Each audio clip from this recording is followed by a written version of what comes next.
Good afternoon, and welcome to the noon show, National Sports, with me, Jared Dillard, your host. This week, we're going to talk about that heart scare that we had in Jordan-Hare Stadium last Saturday. Auburn came in, or I should say, Jacksonville State came in to play Auburn. Jacksonville State SCS school, a little over 100 miles from Auburn. I thought Jacksonville State was in Jacksonville, Florida. But other than that, Jacksonville State came into Jordan-Hare Stadium and gave Auburn a run for their money. Jeremy Johnson was passed for 236 yards, 2 touchdowns, and had 2 interceptions. Peyton Barber had 23 rushes for 125 yards and a touchdown.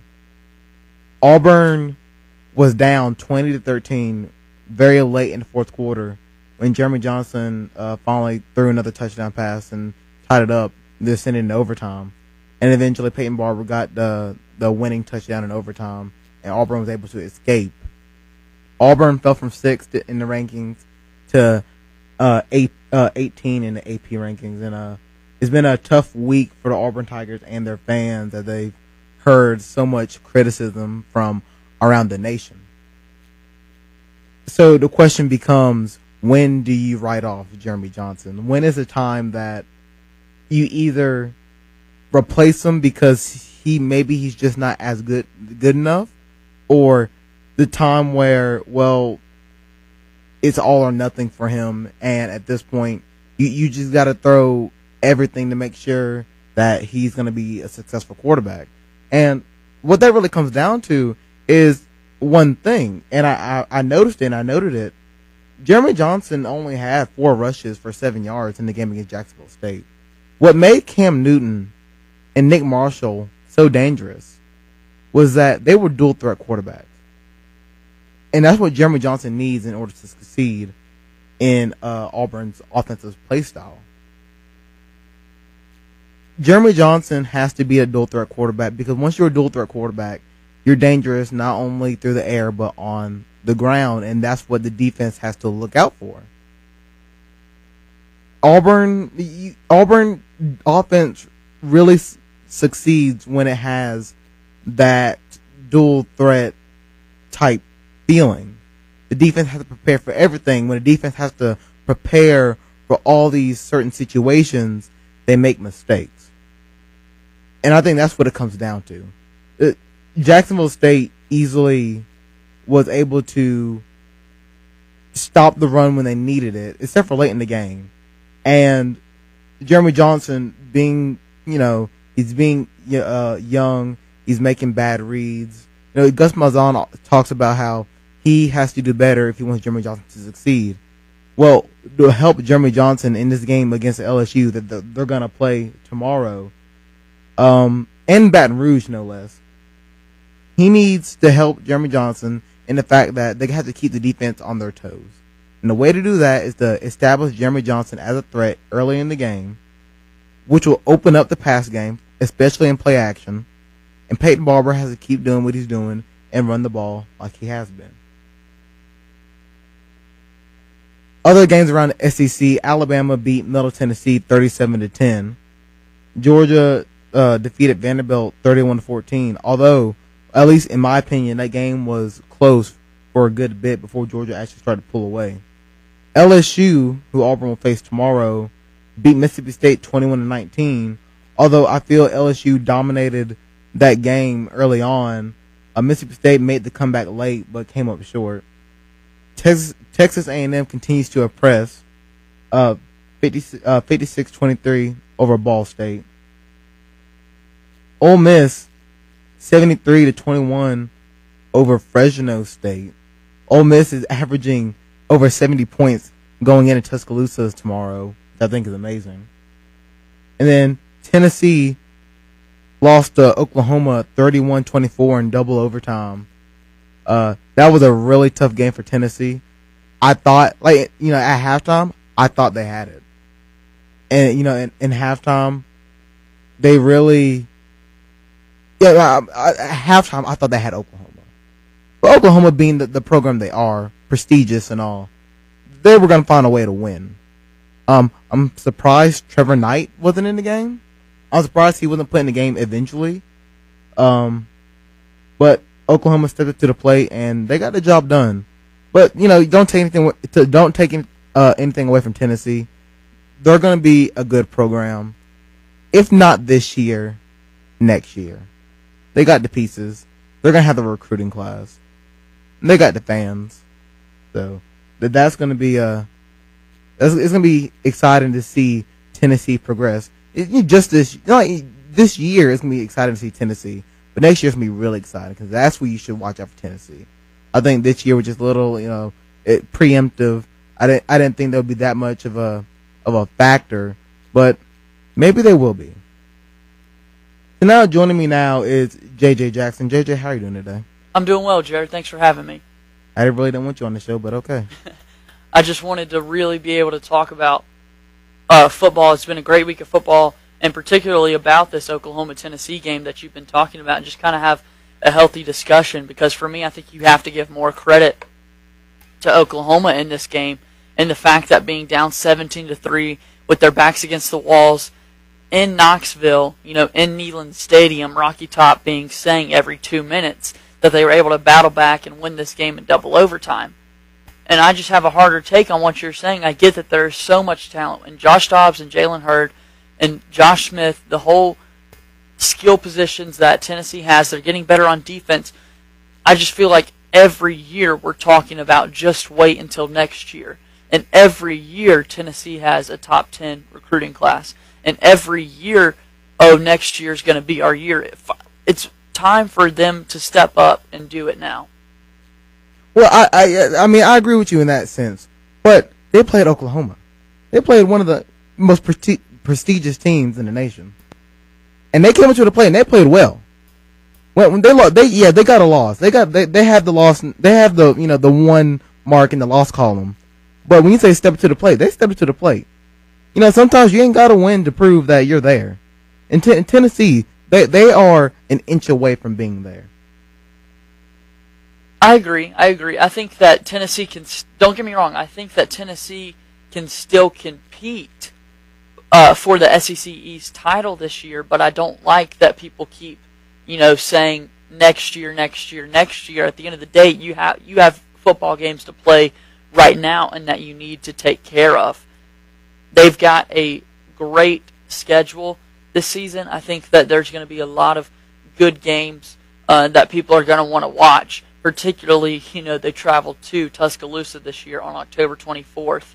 And take on Alabama, and that's a game that I'm going to be looking forward to. Tennessee's going to have a big win this year. Do they play Georgia? They play Georgia this year. Either it's going to be against Georgia, it's going to be against Alabama. They're going to win one of those two games. I'll say that right now. They'll either beat Georgia or they'll beat Alabama, and that's going to be their big win. That's going to catapult them. They'll still have 2, 3, maybe even 4 losses, but they're going to establish to the SEC, hey, I'm here right now. You better watch out for me because you get in my way, I will take you down. And that's what they're going to start doing. I just want you to give more credit to Oklahoma, I think, is what I'm trying to get out of you than you are. Well, here's the thing about Oklahoma. They already have my respect. And I wasn't surprised Oklahoma, was like they came back. It's almost like you have the two kids, the brothers, the older one and the younger one, and they always play games with each other. They play video games. And then the younger one almost beats the older one, but then he doesn't. So then you congratulate the younger one, but not the older one, because you expect the older one to win. You expect Oklahoma to win. And I give Oklahoma props. But, Tennessee's just the upper. They're the upper comer. They're the young guys.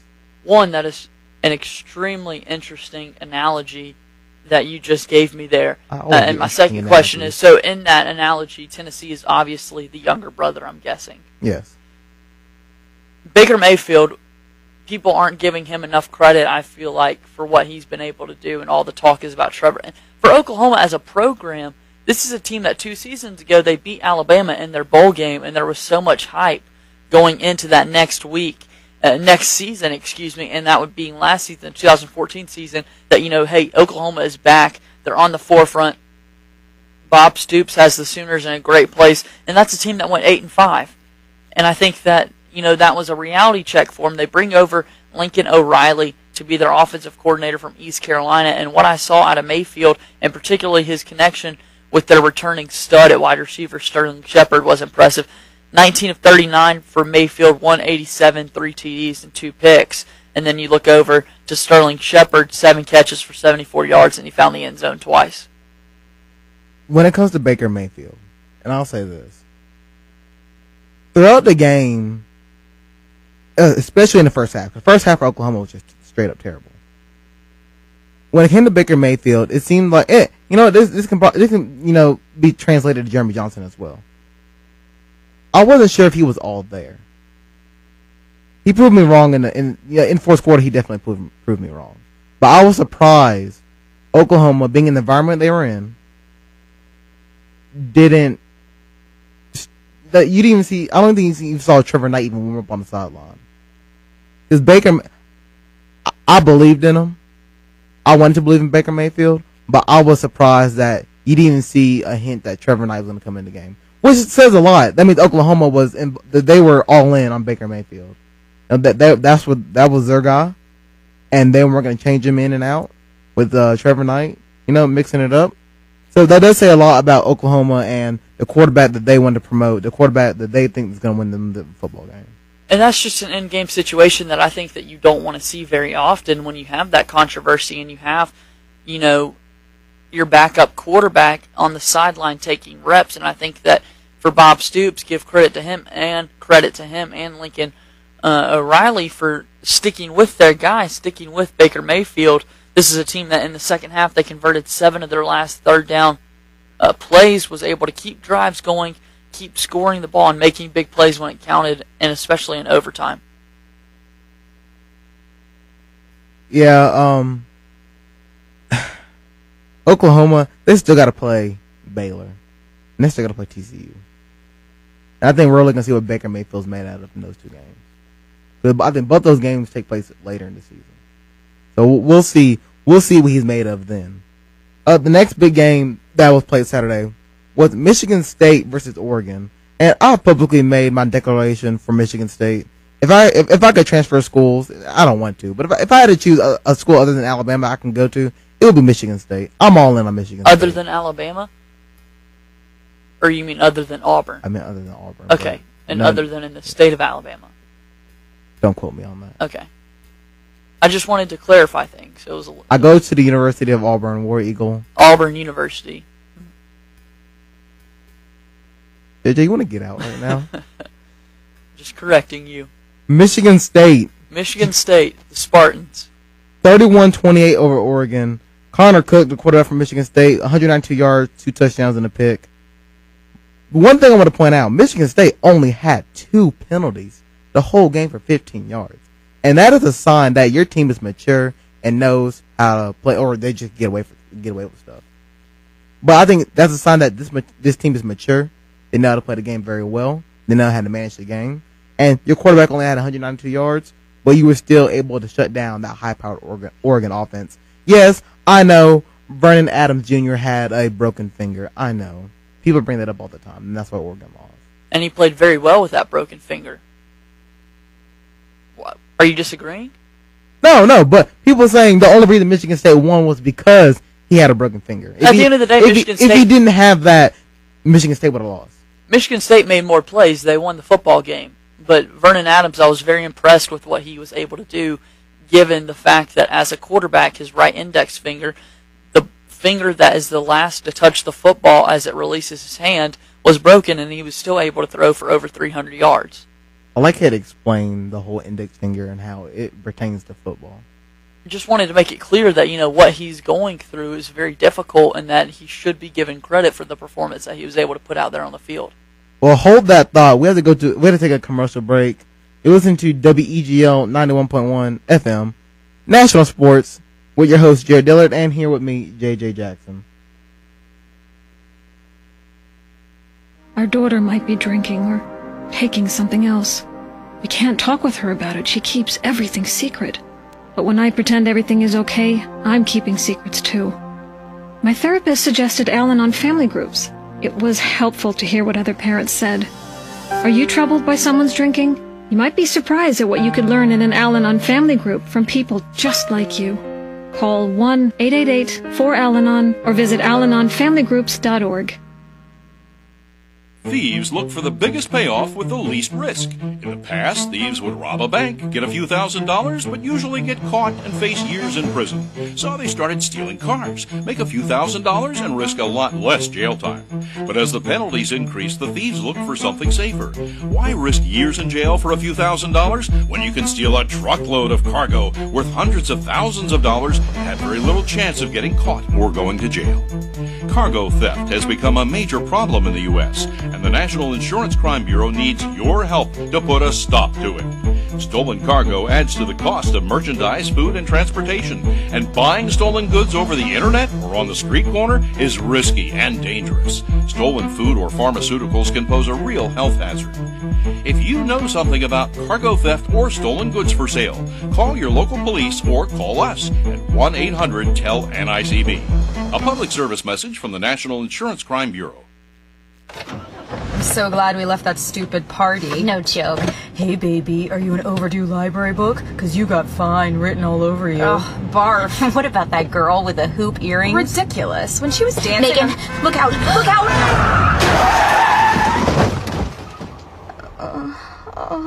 Oh my God, Becky. Becky, are you okay? My arm. I think it's broken. Can you bend it? It's already bent. In the wrong direction. I can't believe this. I'm so sorry. I only had a few drinks. I was just buzzed. Really? Just buzzed? Yeah, I swear. Well, in that case, my arm is fine. Ah, that's better. You're really okay? You're serious, Becky? No, genius. I'm not serious. Ow! My arm, it hurts. Buzzed driving. Maybe we should stop acting like it's no big deal. Buzzed driving is drunk driving. A public service announcement brought to you by the U.S. Department of Transportation, the Ad Council, and this station. And welcome back to National Sports. I'm your host, Jared Dillard, here with JJ Jackson and now Evan Blank. Hey, I see you waving over there, Evan. I'm doing good. How are you? I don't care. Me and JJ were talking about Michigan State and Oregon. Michigan State got the win 31-28. Connor Cook had 192 yards and 2 touchdowns. Vernon Adams had 309 yards and a touchdown. Evan, what is your thoughts on that game?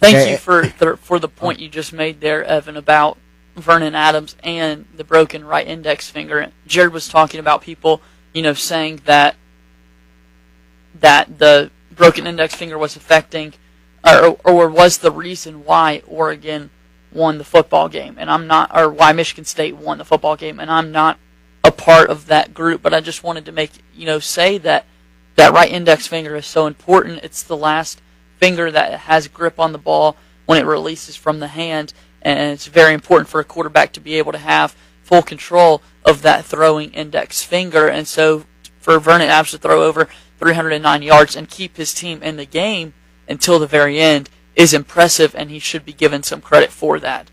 But like I said, I agree Michigan State at the end of the day made more plays to win that game. No, I agree. It's impressive he played with a broken finger. I couldn't do that. I can't even write simple sentences with a broken finger. It sucks. I'm just saying, those people who say if he would have been fine, if he was 100% healthy, Oregon without a doubt would have won that game. No, I disagree. I still think Michigan State would have won that. And we all agree that we disagree with that. We all agree that we disagree? Yes. All right, we'll go on from there. Michigan. Now let's talk about Michigan State some more a little bit. I proclaim that they could beat Ohio State. Does anybody else here share that opinion? You said, let's clarify, are you now proclaiming that they could? Because yesterday, Wednesday, you proclaimed that they would. I proclaimed before the season started they would beat Ohio State. Okay, so you're saying they're going to beat Ohio State. This further solidifies my thought that they will beat Ohio State when it comes around. I completely disagree.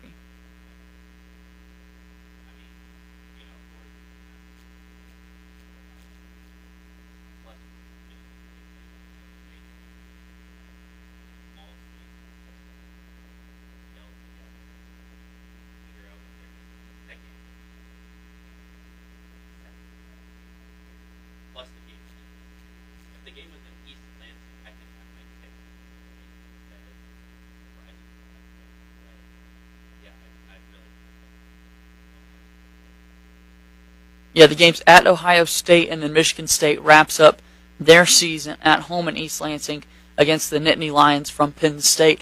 But Evan is so right, Jared. Like, I just don't think that Michigan State today would beat Ohio State. And granted, that game is on November 21st. So many things, we all know so many things can happen between now and then. But right now, Ohio State would beat Michigan State. They just returned way too many players, way too many playmakers. What would it take to convince? What would Michigan State have to do to convince you guys that they could beat Ohio State? 'Cause, I mean, this was the only game they could really prove it. This was the only big high profile game.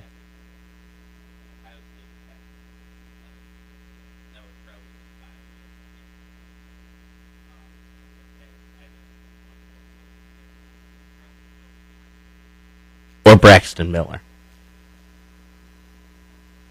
Yeah, I feel that strongly about Ohio State. For me, for Michigan State, like, man, there's, like, I brought it up with JJ. They only had 2 penalties for 15 yards. They're so disciplined. That's what you need against Ohio State. Against the defending national champion, that's what you need. You need the quarterback that's gonna, lead your team. They have a nice rushing attack. Their defense is outstanding. So is Ohio State's, though. But Ohio State just looks. When they played Hawaii this past week, 38-0. Congratulations, Ohio State. It's still they didn't look like Ohio State that I know. They played well in the end, but for a second, Ohio State didn't look like Ohio State. They played a little bit out of touch with themselves, in my opinion. Joey Bosa is still not playing for this Ohio State team. He's been suspended. He'll be coming back soon. Like, this defense, the Ohio State's defense is fine. But, I mean, compared, you're just point, and I think Evan agrees with your point about, the reason why you feel so strongly about Michigan State is because they're a disciplined football team, and they had 2 penalties for 15 yards. At the end of the day, being disciplined doesn't win you a football game. You have to go out there and make plays. Yep. And you proved they went out there and made plays against Oregon, did they not? They did, but that's Oregon and not Ohio State. That's Oregon with Vernon Adams at quarterback, and we just praised him. But at the end of the day, he's not Cardell Jones or J.T. Barrett, 2 guys that helped Ohio State win a national championship. Has national championship. Has Cardell Jones looked all that hot this year against Hawaii? If he hasn't, then you put J.T. Barrett in, and you're still okay. I don't think. And if the quarterback is not playing well, you hand the ball off to Ezekiel Elliott, who is arguably one of the best running backs, if not the best running back in college football. Yeah, I mean, there's so many options for Ohio State. It's so hard to bring them down. I think Ohio State. I'm going to take a timeout and just throw in one more thing. I hate to cut you off, but this is, You should hate to cut me off. Listen, Jared, we talked about, if Cardell is not playing well, J.T. Barrett. If J.T. Barrett's not throwing the ball well, hey, let's just hand it off to Ezekiel Elliott. We're not even mentioning Braxton Miller, a 2-time Big Ten Player of the Year at quarterback. He's now moved over to wide receiver. You see him in the backfield taking handoffs for this team, jet sweeps, and scoring touchdowns, hitting the B button, making SportsCenter highlight reel plays. Ohio State will win the game. No, they won't. It won't. No, they won't. Not with Michigan State and how their defense plays. Game's in the shoe. That's hard. In the shoe. Virginia Tech was in the shoe last year too. I don't want to go back to last year, but it's different. It's a conference matchup. It's their biggest. It really is their biggest rival. I know it's Michigan, but Michigan State's becoming a big rival because Michigan football is not the same as it used to be. Let's just talk about this for a second, Jared. last season when they lost in the shoe at home. I'm going to point out, you're not going to convince me that Ohio State's going to beat Michigan State at this point. I just want to, your argument that, Virginia Tech was able to beat Ohio State there is just so irrational, and I'm not going to take any value with it because that was, the first or second game of the season?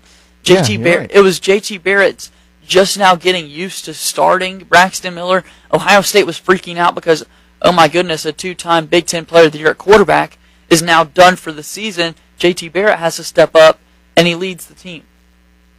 But if Ohio State gets better throughout the season, won't Michigan State get better as well?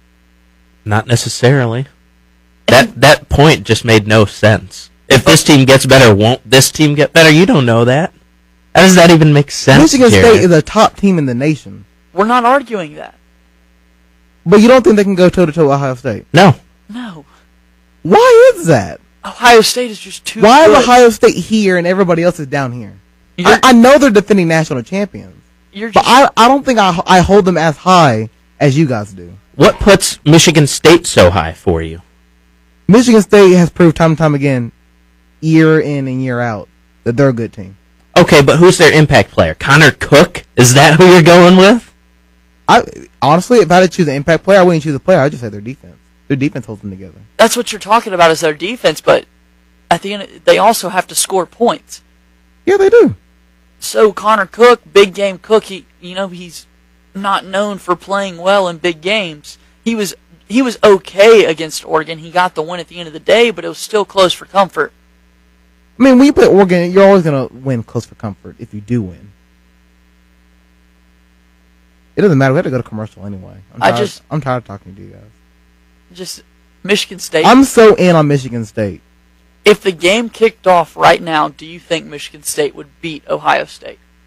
Based on how Michigan State play Oregon and Ohio State plays Hawaii? Listen, let me finish. No. Do you think if the game kicked off right now, would Michigan State win the game? Not can Michigan State win the game. Who would win a game if it kicked off right now? Michigan State.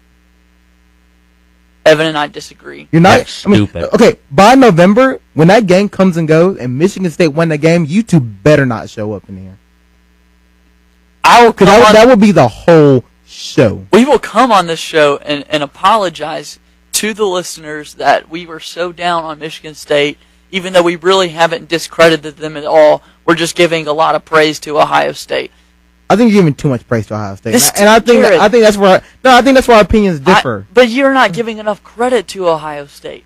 We accept the fact that Michigan State is good. I think I am giving enough credit to Ohio State. I think you're giving too much credit. What has Ohio State done wrong?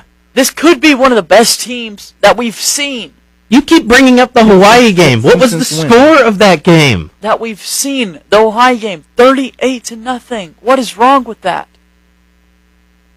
There's nothing wrong with that score. Then why are you giving them credit? There's nothing wrong with it. But I think what happened was Ohio State. You know what I think it is? I think the first half I saw that and I took my opinion, and then you guys saw the second half and took your opinion. That's what happened. No, I didn't watch the game. There were better games on. I mean, that's true. It's Ohio State and Hawaii. I knew Ohio State was going to win, and like Evan said, there were such better games on. We haven't even got to those yet. There were better games on. I can agree with that. Probably first time we agreed in about 15 minutes. Who wins Notre Dame and Georgia Tech this weekend? Georgia Tech. Nice. No, we'll go to commercial, and then we'll talk about the games we want to pick. Okay. How about that? That's fair. You're listening to National Sports here on WEGL 91.1 FM.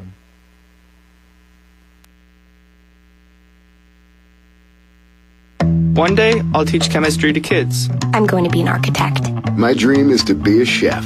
At the U.S. Department of Education's Office of Federal Student Aid, we provide more than $150 billion each year in grants, loans, and work-study funds, making higher education possible for anyone at any stage of life.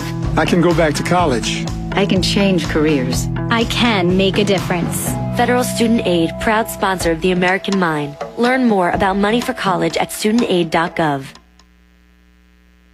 When I have an asthma attack, I feel scared. It's kind of like an elephant is on my chest. I feel like I'm choking. Sometimes my parents have to take me to the hospital. You know how to react to their asthma attacks. Here's how to prevent them. Call 1-866-NO-ATTACKS. Visit www.noattacks.org or call your doctor, because even one attack is one too many. I feel like a fish with no water. Brought to you by the EPA and the Ad Council.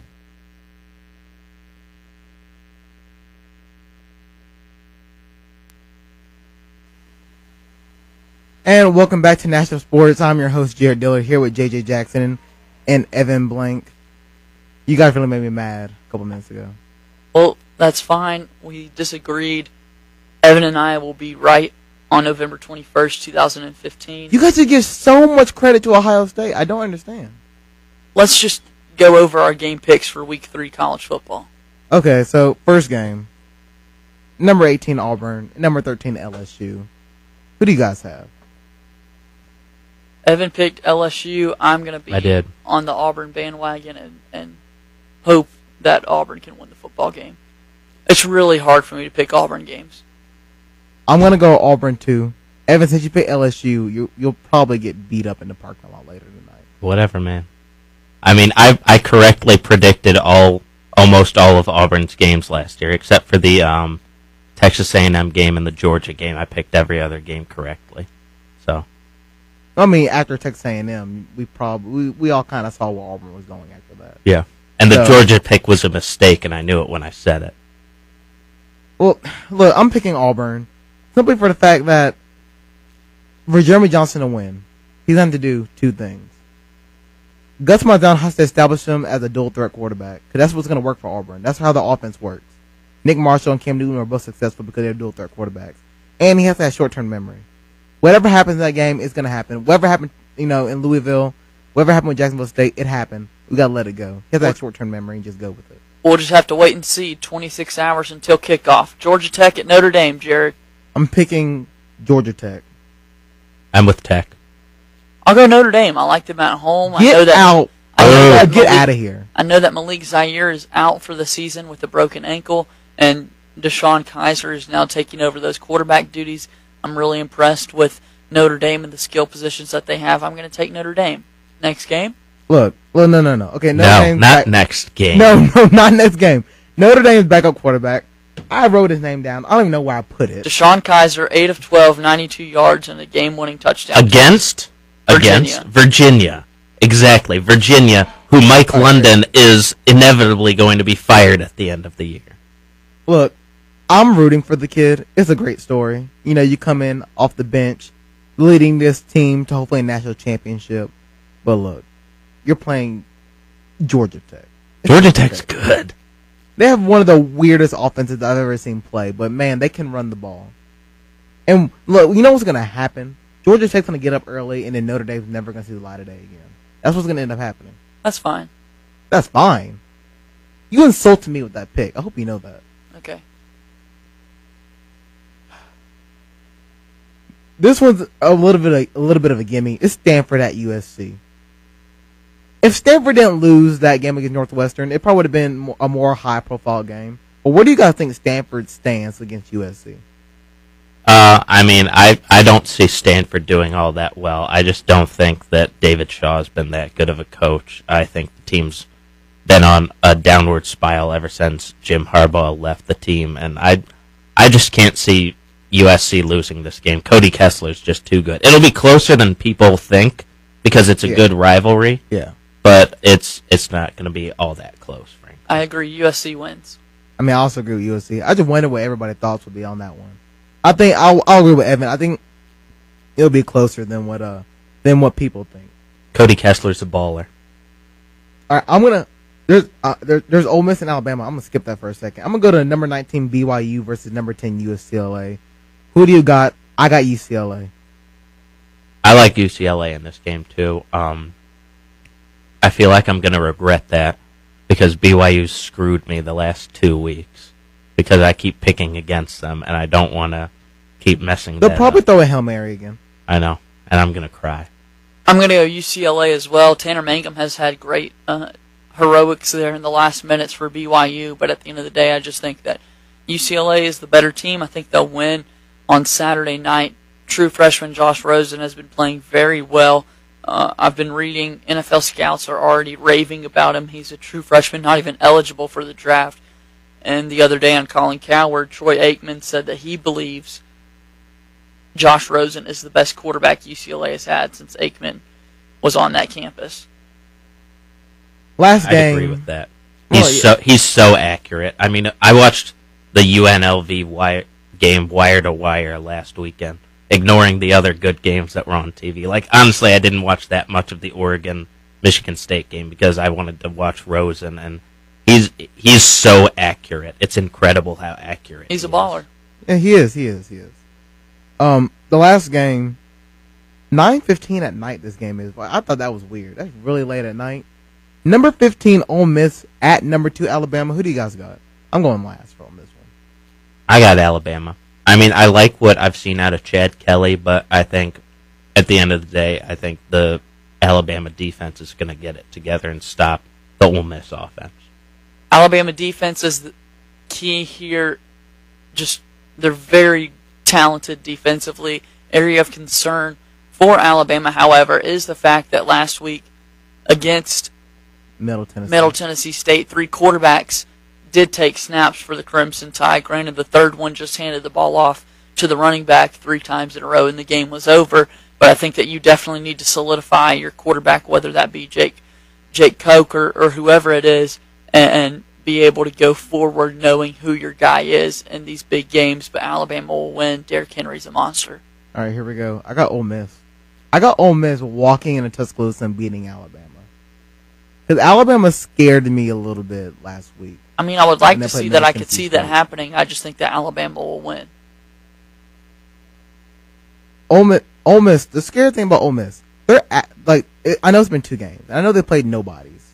They might as well just play Smith Station High School. They're averaging over 70 points per game. Even if you're playing cupcakes, that's still pretty impressive that you're putting up 70 points. That means your offense knows how to score quick. I mean, that doesn't necessarily mean anything. Yeah. I know they're playing bad teams, but you know who else used to score 70 points all the time? Brett Bielema's Wisconsin teams. They'd just run up the scores on people to get ranked higher. And they didn't do anything in bowl games we or see later where in Brett the year. Bielema is at right now. Let's not talk about what his team did this past Saturday. It made Auburn look better. Let's be honest with that.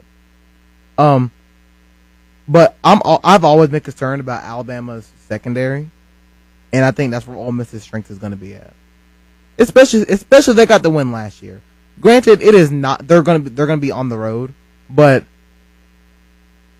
man, I just got Ole Miss. I'm feeling Ole Miss. Evan, you look at me like I just can't see it happening 2 years in a row, especially in Tuscaloosa this time. I mean, I think their offense is much improved from what it was last year, Ole Miss's offense, but I just can't see it happening in Tuscaloosa. Okay, so now we're going to switch over to the NFL. We got about 20 minutes left.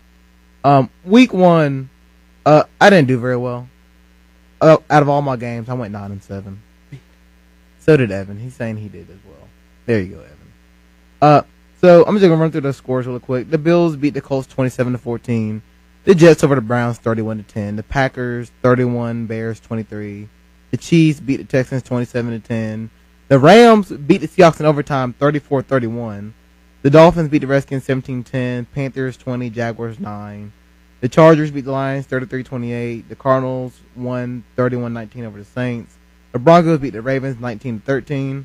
The Titans and Marcus Mariota beat James Winston and the Bucks 42-14. The Bengals had 33. The Raiders had 13. The Cowboys beat the Giants 27-26 in a good Monday night game. That was Sunday night. That was Sunday night game. The Monday night games were the Falcons over the Eagles 26-24 and the 49ers over the Vikings 20-3. And then last night, even though it's not week 1, it's week 2, the Broncos beat the Chiefs 31-24 and what was ridiculous. What was your big takeaways from week 1?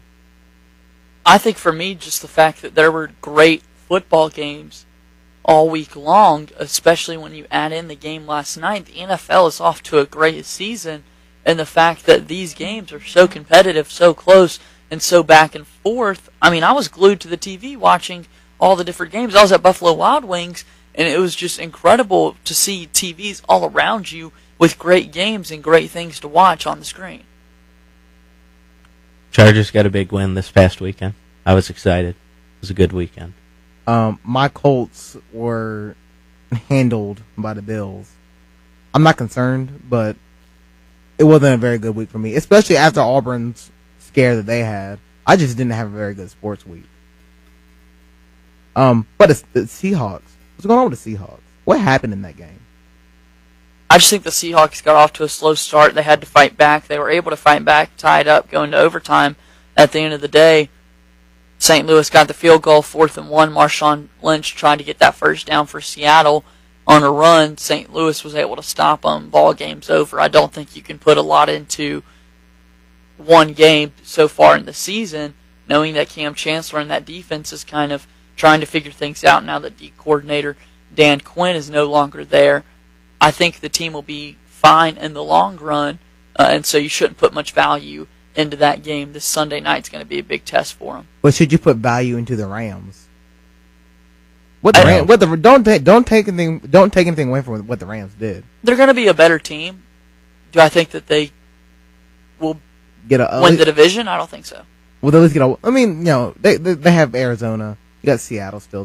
San Francisco going to try to do something, but they win a wild card spot. How about that? The Rams? Yeah, I disagree. No, they're not going to. I'm not saying I do or don't. I think it's too. They're the third best team in their division, behind the Seahawks and Cardinals. Do you disagree with that? I think it's too early. I think I can throw it up between the Rams and the Cardinals. Evan, would you agree? No. Cardinals over Rams, or too early? I think the Cardinals are definitely going to be a better team than the Rams this year. There's no doubt in my opinion. I'm not gonna disagree with that. But I think at the end of the year, the Rams will probably give the Cardinals a run for their money. I've never seen Evan Blank and I agree on so many things. This is a good day for me. And then I'm the outlier. I just don't agree on nothing. You don't agree on nothing? Shout out to Smith. Shout out to the Smith Station High School English department. You know, I can't talk about Smith Station, so don't forget it. I don't go there no more. Yeah, it's not that great. We can tell. Sorry, guys. Let's just talk about the NFL, please. Fine. Let's talk about the NFL. The Falcons beat the Eagles. The Eagles look so good in I know preseason doesn't mean anything, but the Eagles look so good in preseason. Then the Falcons showed up. The Falcons. They're an Atlanta team, guys. Atlanta team showed up and won a game. How do we feel about that? I think they'll be better this year. I really do. I think they're going to give the Panthers a run for their money for the top of the division. I really don't put much stock in the Saints this year. I think they're going to have a really down year. I think next year they'll be a lot better, assuming they have a good draft. But I really think the Falcons are going to be on the upside. I didn't put much stock in the Saints last year, so I really don't put stock in them this year either. The Falcons will be a much improved team. Matt Ryan and Julio Jones clearly had a connection. Jones having over 150 yards receiving against the Eagles. Again, I think this is a situation where it's way too early. I don't think that this season, I still think the Eagles can have a good season. I still think the Eagles can compete for that NFC East title up there with Dallas and New York. Definitely Dan Quinn. On defense, the Falcons looked a lot better than I can remember. And I think you have to give a lot of credit to Dan Quinn for that, former Seahawks D coordinator. So, in the NFC South, what's the chances of a team actually having 9 wins? The division winner having 9 wins? It didn't happen last year. Will it happen this year? It'll be close. It'll be close? I bet it'll be an 8 or 9 win champion. It'll probably be 8-8. I don't know about the under 500 thing, but it'll probably be 8-8. Panthers were 8-7-1. I could see the winner being 10-6. Weren't the Panthers 7-8-1? 7-8-1. Yeah, I think so. They're their favorite team. How do you forget that? Just long off season. Glad football's back. I don't know. That was such a cop-out answer. I think the Panthers are a much better team than. I think if Kelvin Benjamin, the injury really just devastated that team. I think if Kelvin Benjamin was healthy, you would have to pick Carolina to be your division winner, bringing everybody back on that defense. So you're saying everybody's. You're saying that a lot of people are just counting the Panthers out right now because of all the injuries. I mean, Kuechly's probably not going to play this week against the Texans because of a concussion, and the Benjamin injury hurts, but I don't think that their season is over, and I have heard people thinking that. Well, hold that thought, because we're going to go to commercial break. You're listening to National Sports here on WEGL 91.1 FM.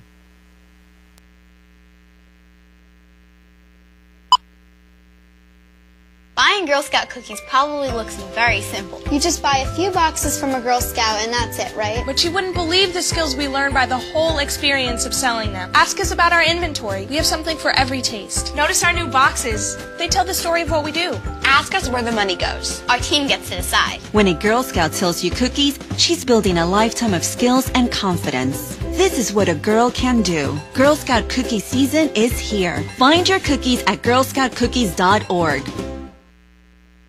Hi, I'm Anthony Anderson, and on TV I play a dad who has it all. But growing up, my real life was very different. My parents taught me that tomorrow isn't promised to anyone. That's why they each had life insurance to take care of the future. I got my first policy when I was 18. Now, would your family be okay if something happened to you? If you can buy a latte, you can buy life insurance. It's that affordable. Join me in taking care of our family's futures at lifehappens.org. A public service message from the nonprofit Life Happens. Hi. And we're back here on WEGL National Sports 91.1 FM. I'm your host, Jared Dillard, here with JJ Jackson and Evan Blank. We're going to talk about what happened last night, the Chiefs and the Broncos. Guys, let's talk about at least the last 5 minutes. What in the world happened? What a finish. Just a collapse by the Chiefs. I was really upset. Up 14-0. Denver fights back. Last 5 minutes, Knile Davis scores a touchdown, 10-yard run for the Kansas City Chiefs, puts them up 24-17. Peyton Manning gets the ball back with roughly 2.5 minutes left. He's able to drive the field and score a touchdown on a 22-yard strike to Emmanuel Sanders. Tie it up at 24 on the ensuing kickoff. It's a touchback, bring the ball out. The Chiefs run the ball to Jamal Charles. Brandon Marshall makes a great play. I don't think people are giving enough credit to Brandon Marshall for, diving across the body and able to poke that ball loose. And Robbie's able to pick it up and run it into the end zone for a touchdown. Denver wins 31-24. Thank you for that SportsCenter update, JJ. Why didn't the Chiefs just kneel the ball? Why? Should have. Did the Broncos have 3 timeouts and I didn't notice? No, they had one timeout. They had one timeout. The Chiefs, obviously, were not trying to get in field goal position because you don't run the ball with 39 seconds left if you want to get in field goal position. I think that they were just, there was a draw coming. I think that it was a situation where if you get yards out of it, you have one timeout left, you have the sidelines to work with, and if you could get a 15-yard chunk out of it, you can set up your offense, call that timeout, throw sideline passes, and set yourself up for a lengthy field goal attempt. I disagree with that decision. I just think that maybe that's what they're thinking. I know that I'm just trying to figure out what they were thinking. I would have. Let me tell you what they were thinking. Let me tell you what they were thinking. Absolutely nothing. I could have made that play call. I could have got my dog on the headset to make that play call. Okay. And they would at least had a chance in overtime. They probably would have won in overtime. I think the Chiefs had the Broncos number the whole game. Until that last 5 minutes. Or until Peyton Manning decided to show up and throw the ball. Because he eventually did. Yeah, that was weird. Yeah, that was weird. Peyton Manning's, I just think he's going to break down really hard after probably 6 games. I mean, you have to look at the way you throw the ball, especially on those short passes last night. He was putting so much air under them. I mean, those short passes, he's going to get picked off if he keeps doing that. And there's times where either the Chiefs knocked him down or sacked him. I was scared for him. Because this is not the Peyton Manning I knew. This is not the Peyton Manning I grew up with the Colts. But that has to do with the offensive line. I mean, yeah, if any quarterback is bad, RG3 is the offensive line. I mean, I certainly agree that the arm strength is not what it used to be, But getting sacked and getting hit and all the pressure has nothing to do with Peyton Manning. It has to do with the 5 guys in front of him. Yeah, but we're talking about his arm strength right now and his mobility in the pocket, which are both very limited. Very limited. As we've seen. Even when nobody was in his face, when he just threw the ball, even on a slant, it was behind the guy. And he just doesn't look good. And I know JJ's a big Peyton Manning fan, and I am too. I think he's one of the greatest quarterbacks of all time. I don't disagree with that, but I think people are holding on to him too long. They did this with Marino.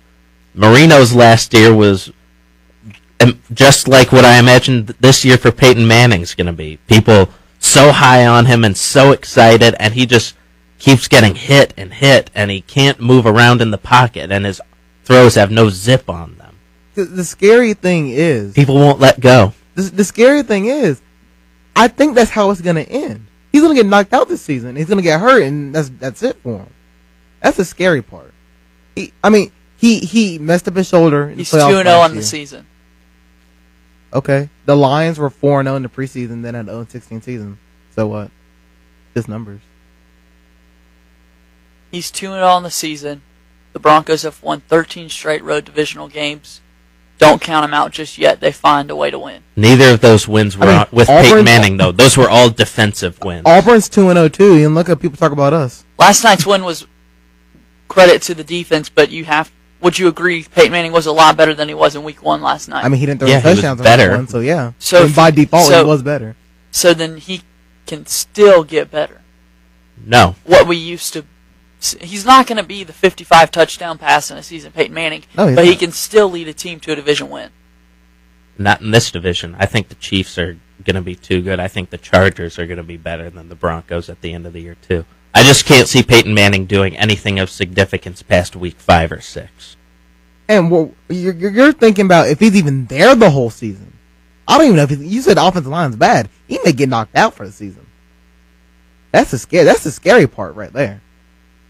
The Broncos may not have Peyton Manning the whole season. That's what they need to start preparing for. Time for Brock Osweiler to step up. Well, I mean, he'll step up. He'll step up if you can say his last name right. Osweiler needs to step up. And he had a good preseason, Brock Osweiler did, so we'll see where he goes from there. I'm going to go into my game picks. I don't know if I'm just going to go through them. If you guys like, oh, okay. Well, that's fine. Not even going to say anything. Okay. Thanks for having us on the show today, Jared. Yeah. Always fun. National Sports, WEGL 91.1 FM. There's only 7 minutes left. Like, are you trying to sign off for me or something? I'm just letting you know you went 9-7 in Week 1. Yeah, I did. I think that you would hope to do a lot better than that, and so Evan and I just want to make sure you're truly able to concentrate and make the best picks possible. Are you trying to give me Are you trying to give me a pep talk? After you disgrace Michigan State in front of me, you can get out of here. It's all right, Jared. I went 9-7 in the NFL last week too. That's why I have college. 27-8 on the season. Thank you, Evan. You can catch those sweet picks. Thursdays 4:30 Eastern. You are not going to give me 4:30 Central. You're not going to give me a pep talk after what you did in Michigan State in front of me. Good luck on your picks, Jared. I don't need your luck. While they walk away in shame, I'm going to go to my NFL picks. My first pick will be, obviously, the Indianapolis Colts over the Jets. Atlanta over the Giants. St. Louis over Washington, because Washington has to figure out what they're doing first. Carolina over Houston. Detroit over Minnesota. New Orleans over Tampa Bay. Although I suspect Jameis Winston will have a better game. New England over Buffalo, which I think it'll be a close game. We'll see how Buffalo does. Tennessee over Cleveland. Arizona over Chicago. San Diego over Cincinnati. San Francisco. No, I'm sorry. Of course not. Pittsburgh beats San Francisco. Baltimore over Oakland. Miami over Jacksonville. Dallas over Philadelphia. Green Bay over Seattle. And a Thursday night game next Thursday. The Giants over the Redskins. Since my show will come on after that game, obviously. Last night, I picked the Chiefs. Obviously, I'm upset. I was literally in the bed watching the game. 39 seconds left. Game's tied. Oh, I'll check my phone. Roll over. Check my phone. Roll back. Guess what? Post game. I didn't even know what happened. Had to rewind. Could not believe it. Oh, man. That's it for the show. You know, tomorrow it's going to be good college football.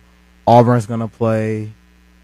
I already have asthma. I don't need any more health problems. Like, man, Auburn, please. Jeremy Johnson, I believe in you. Auburn believes in you. You know what you got to do. You're going to go out there and do it. You know why? Because you're a stud. You're going to go out there.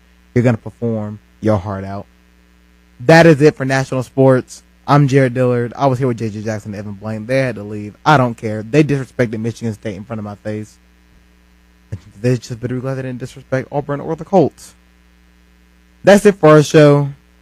I'll see you guys next Friday for even more sports. Hopefully we'll talk about something more than football. But, man, I just love football. I can't help that.